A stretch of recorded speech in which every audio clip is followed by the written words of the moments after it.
Dive, dive.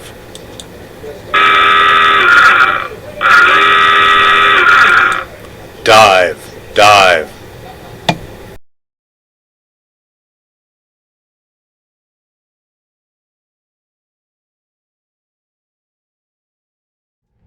We're rigged for red, and we're back on the mid-watch. Here we go again.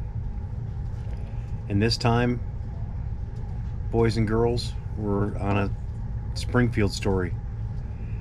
You see, when the Springfield was in new construction, it turns out when you're a pre-commissioning unit, PCU, there are lots and lots of people who want special stuff from the boat. And to accomplish that, they appoint a public affairs officer, and the public affairs officer looks around for an assistant or two, and I volunteered for that. I thought it'd be a lot of fun. Gave me a chance to correspond with some people, and I was into things like the postage covers, the first day of commission postage covers with stamps on them, and it had a press seal of the Springfields, like ship's patch on a stamp, and all those things were put in place, and we mailed out literally thousands of those all over the world, and stamp collectors all over the world want a first day of commissioning cover. It's like a stamp collector envelope, and it has the date of commissioning and all those things, and there's all kinds of special things. So the first day that we get underway, there was one that was issued, all those things, and they get mailed out, and people send in a self-addressed stamped envelope, and we put the stamp on the cover, and we mark it, and we send it to the post office, and it gets marked, first day of commissioning, first day underway, a launching date, all kinds of different things, all these different covers, and people collect these for hundreds and hundreds of boats, so there's lots of action. Well, one thing that happens is when we go on alpha trials, there was a helicopter that followed us around, and I'm going to look for that picture in particular, but it's a beautiful picture. It's a picture of the Springfield, and we're at sunrise just behind us. We've made a big sweeping turn from port, so there's a trail, a wake behind us, and it's kind of an orange colored picture with the sunrise behind us, and it is just flatly gorgeous. And it's laid out in what would be not portrait but landscape, and it's a gorgeous shot. And of course people start requesting those almost immediately because they know they're coming. People who collect these things know that they're going to be there, and all kinds of things are important in that we were named after Springfield, Illinois and Springfield, Massachusetts, so we would get just hundreds of requests from people from Springfield, Illinois and Massachusetts, who, Miss McGillicuddy's Franklin High School class in Springfield, Massachusetts wanted a picture of the USS Springfield to put in their classroom. And all of these were supposed to be personalized in some way by the commanding officer and go out. So when these pictures came out, I got the first box of them, and they gave me 1,000 pictures in this huge box, right? And I got this, and so I would take a little sticky note and put it on the picture and say, Captain, Miss McGillicuddy requests a picture for her third grade classroom, and requesting him to write a note, sign it, send it back. Well, the captain did about 40 of these, and he came to me one day and he said he could just walk down to the torpedo room, and he handed them back, and they were in a big envelope, and he's like, Pat, I don't have time for all this. Where in the hell are you getting these? How many of these are there? And I said, well, sir, I'm writing them up. There are literally hundreds of these. And he's like, man, there has to be an easier way. See if you can figure out an easier way for me to do this. He said, there's no way I'm going to be able to get through all this, because I showed him like this just stack of mail from all these people that are requesting photos of the ship. And there's a budget that goes to the post office with all this stuff. I mean, they're just literally hundreds and hundreds and hundreds of these coming in. So I developed a program in Word, and I came up with a little way to put up a note, and it had like the little red, white, and blue ship's ribbon across the top, and at the bottom it was printed, it said USS Springfield, and each of these had like a little personalized note, and all I had to do was go in and fill in Mrs. McGillicuddy and Franklin School, 3rd grade, hope your class does well, study hard, kids. And I put the captain's picture of his signature in dark blue ink at the bottom, and these would print out 2 to a page, and we'd print out several pages. I'd use a paper cutter, cut them in half, and put one in, and attach a photograph. I'd sign R.K. Ford Commanding to most of them. I had a gold metal flake pen that looked beautiful on this background because the water looked kind of a brownish blue. It was just a gorgeous sunset shot, just the most beautiful picture. And I would put R. Kent Ford Commanding at the bottom, and I'd start signing these. And some of them on the picture itself, they would have things because some of the pictures were more special than others. In Springfield,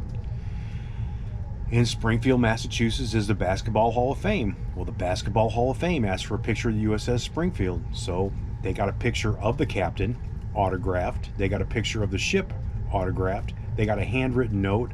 No one's more special than those that make the Hall of Fame. And there's a picture of the USS Springfield in the lobby of the Basketball Hall of Fame, no shit, that was signed by me that says R. Kent Ford Commanding. And it's one of those things that kind of popped up over the course of time. So the ship goes out, and we're still pre-commissioning unit, and we're getting ready to get commissioned. And maybe just after we got commissioned, there were a couple of times that we'd go out and things would happen. So like we went down and we're going to shoot torpedoes down in Port Canaveral. So we get down to Cape Canaveral, and the boat pulls in, and we're there, and it's just this beautiful day in Florida, like it can only be in Port Canaveral when you're at the piers. And we've already got our torpedoes loaded by now, and the torpedo men are getting ready to go out.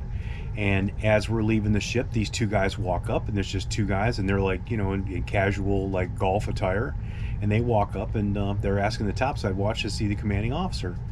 Well, you kind of get the idea when you see military looking people who look like, they're off-duty military kind of folks. You kind of get the idea who they are. And I looked at this one guy, and I recognized him. I knew who he was. So I went back to the topside watch, and I said, you need to get the skipper up here right away. This guy's an astronaut.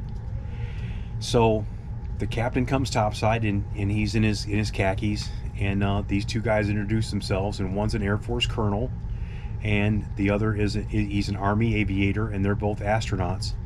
And this guy's got a picture that he has taken, and it's a picture of the picture of the USS Springfield on the dashboard of a space shuttle in space. The picture of our submarine has gone into space with him. He's from Springfield, Illinois, and he requested a picture, and the pictures had something really stupid on them, like up and away to infinity and beyond, or whatever the hell I wrote on the picture, and it was signed R. Kent Ford.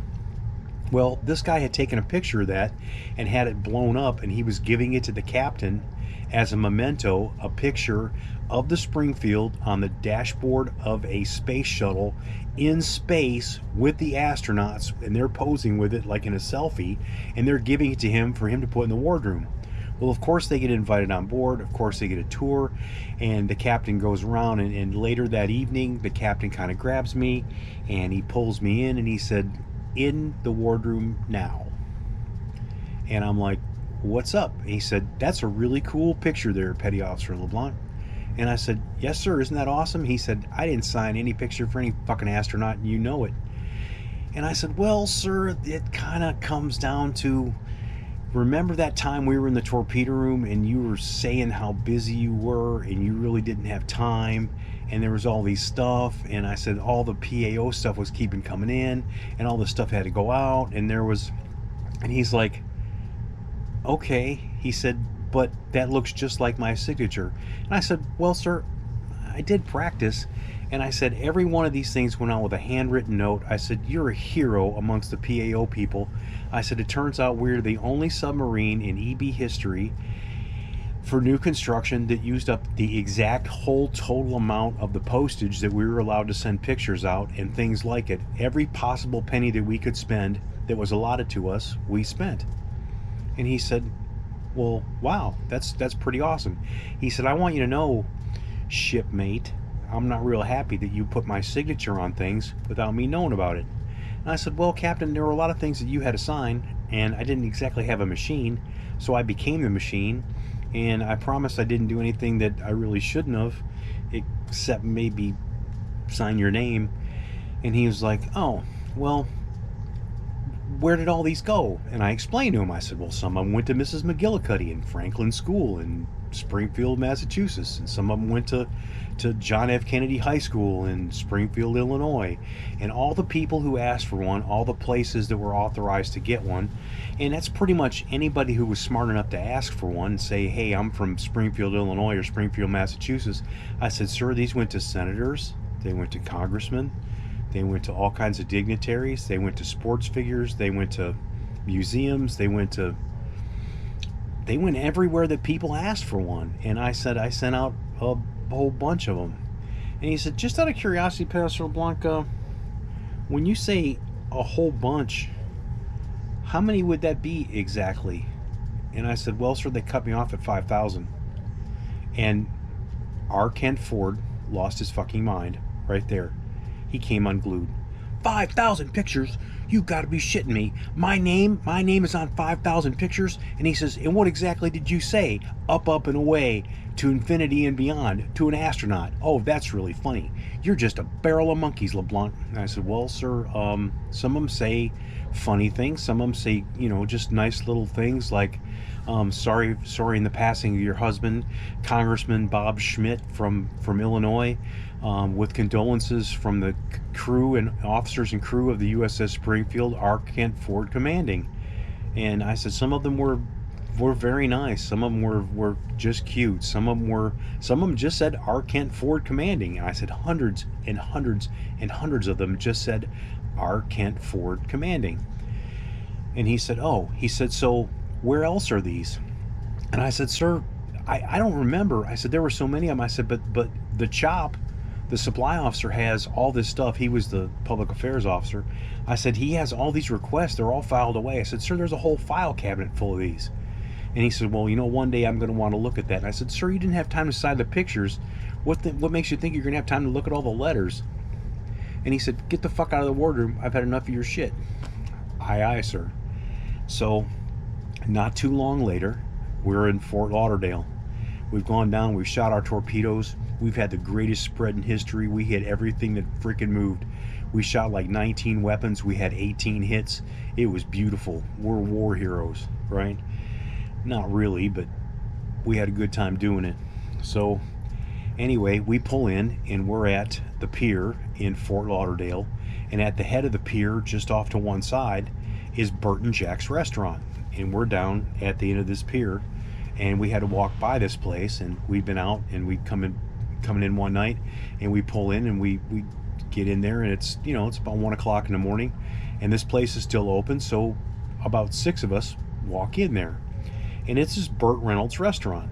Well, we walk in, and we walk up to the bar, and we're trying to order, and they're like, you gentlemen, we're not, you're not dress code, you guys are wearing shorts and tennis shoes and polo shirts. We're not, you gotta be in dress clothes. This is shirt and tie establishment.